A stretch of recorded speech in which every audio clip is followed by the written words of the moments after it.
بسم اللہ الرحمن الرحیم۔ فوائد نافعہ، 7 فائدے ہم نے پڑھ لیے، ابھی ہے 8واں فائدہ۔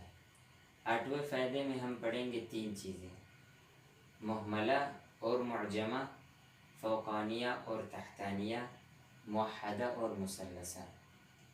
ایک لفظ مہملہ اور لفظ معجمہ کا آپ نے لفظ سنا ہوگا، اسی طرح آپ کو کتابوں میں مہملہ اور معجمہ کا لفظ ملے گا۔ تو مہملہ کس کو کہتے ہیں اور معجمہ کس کو کہتے ہیں؟ مہملہ اس لفظ کو کہتے ہیں جو کہ نقطوں سے خالی ہو، اور معجمہ اس کو کہتے ہیں جس میں نقطے لگے ہوئے ہوں۔ اسی طرح فوقانیہ اور تحتانیہ، فوقانیہ اس حرف کو کہتے ہیں جس کے اوپر 2 نقطے جیسے تا ہے، اور تحتانیہ اس حرف کو کہتے ہیں جس کے نیچے 2 نقطے جیسے یا ہے۔ موحدہ اور مثلثہ، موحدہ اس حرف کو کہتے ہیں جس کے اوپر صرف 1 نقطہ ہو، اور مثلثہ اس حرف کو کہتے ہیں جس پر 3 نقطے ہو۔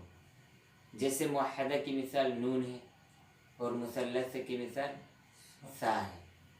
یہ آپ کتابوں میں ان الفاظ کو دیکھیں گے: مہملہ اور معجمہ، فوقانیہ اور تحتانیہ، موحدہ اور